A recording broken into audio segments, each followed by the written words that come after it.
madalas talaga lalaki na nakikita natin. Pero bago pa man sa akin, I've seen madami na ring drummers na babae ang nasa industry.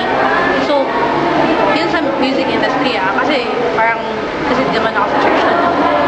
Pero yun, parang hindi naman kasi siya para sa akin, hindi siya limit para sa isang tao, para makatugtog siya.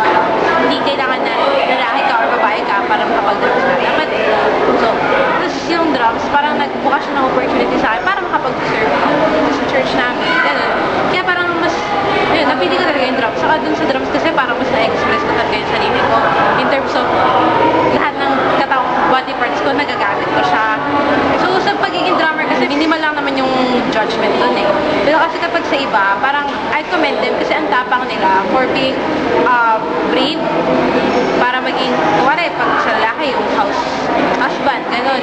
So, it's being a brave step para sa kanila. Hindi nila hinahayaan na i-dictate sila ng kung ano man yung nandyan.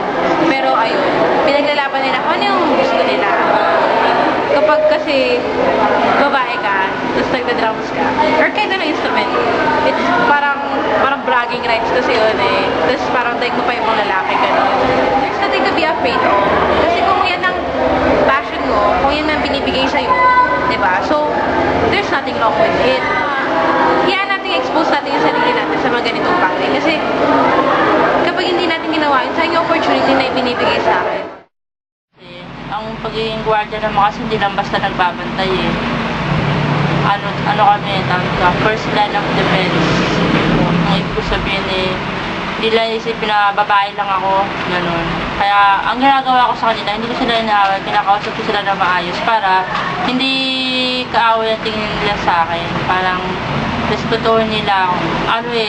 Sarili nila mag-encourage sa sarili nila eh. Kagaya ko kasi, iniisip ko nga dati na mahirap nga yung pagiging gwardiya. Siyempre, panlalaki yan, nakakatakot, lalo na pagka na-assign sa mga duty na medyo delikado. So, ang inisip ko na lang, yung pamilya ko, sabi ko, kung hindi ko ito kakayahan itong trabaho na to,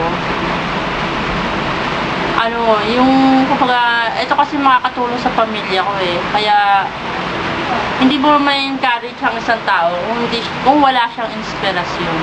Yun para sa akin. Sa panahon kasi ngayon na hindi na advisable para yung mga babae din nasa bahay lang. So, 'di ba, yung cost of living ngayon hindi na katulad noon na masyadong mababa lang yung cost ng living. Ngayon, masyado nang mataas. So, hindi na advisable para lang sa yung lalaki lang nagtatrabaho. So, kailangan din tulungan, 'di ba? Tulungan mo yung asawa mo na sa pangangailangan sa araw-araw.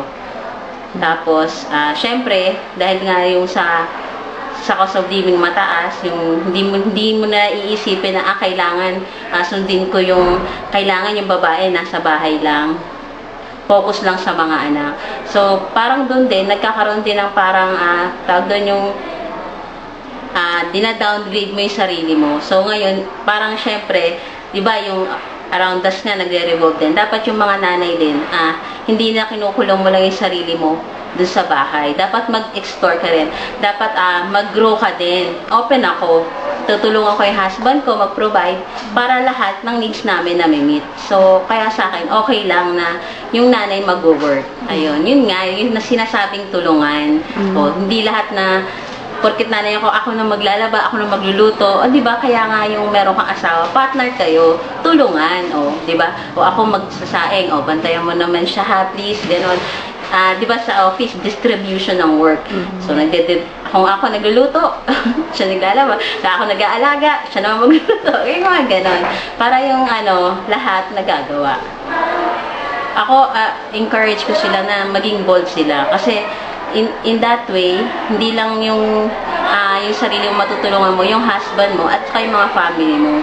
I-encourage you na huwag kayong mahiya, na huwag na lang yung pakinggan yung anong mga sinasabi nila. Kasi, talagang hindi na advisable na nasa bahay na lang. Nagtutulungan na yung mag-asawa na mag-provide ng mga needs sa bahay natin. Yung job ko kasi bilang police officer, napaka ganda nito dahil sabi nga nila hitting two birds in one stone. May career ka na, nakakatulong ka pa sa mga kababaihan. Lalo na sa aking katayuan bilang police woman, ako'y nailagay sa WCPD. So, ako yung humahawak ng mga kaso na ang involved ay mga minor, kababaihan, saka yung mga CACL, yung Children in Conflict with the Law. Ito yung mga batang minor pa lamang ay nakakagawa ng krimen. Ako po ang humahawak noon. So far, dito kasi dalawang bayan na ang napaglingkuran ko, no? Munisipyo ng Rizal at munisipyo ng Bae.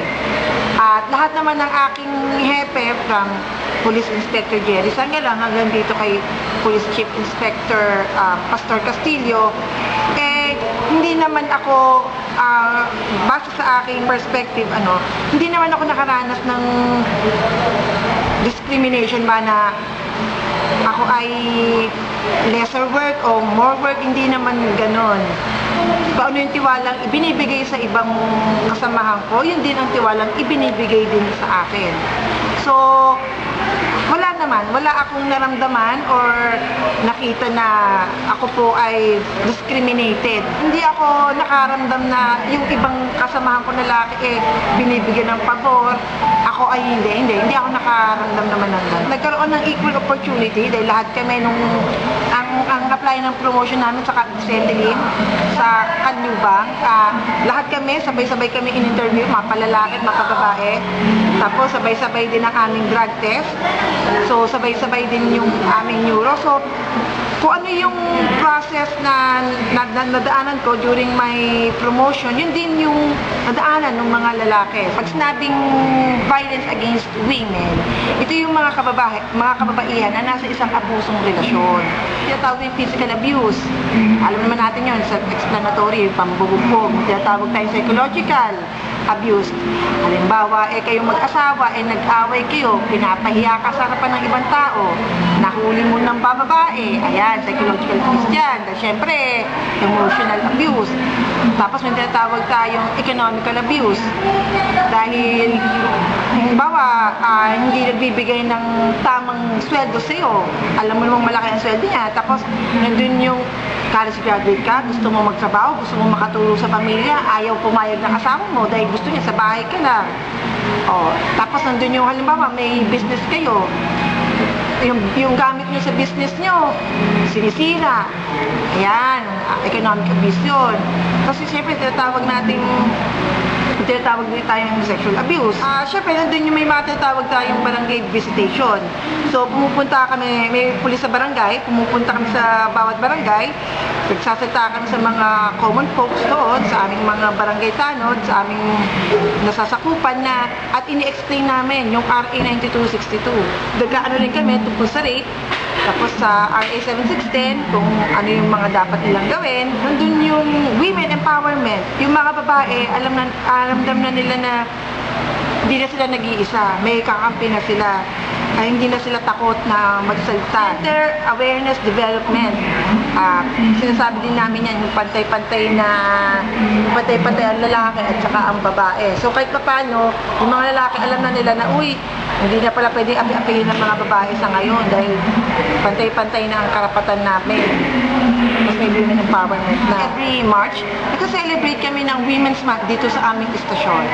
So nandun yung lumalabas kami, kakanta kami ng school station, barangay station. So, ganun. Believe in yourself. Kahit na yung mga ibang tao hindi na naniniwala sa'yo, dapat ikaw mismo maniwala sa sarili mo. Huwag kang maniwala sa mga negative thinkers. Kasi yung mga negative thinkers na yan, mga insecure yan. Kaya kanila dinadaw kasi yung pangarap nila sa buhay nila hindi nila natupad. So, syempre, may insecure sila pag nakita nila na, itong babaeng to, gusto niya maging police woman, natupad niya yung pangarap niya.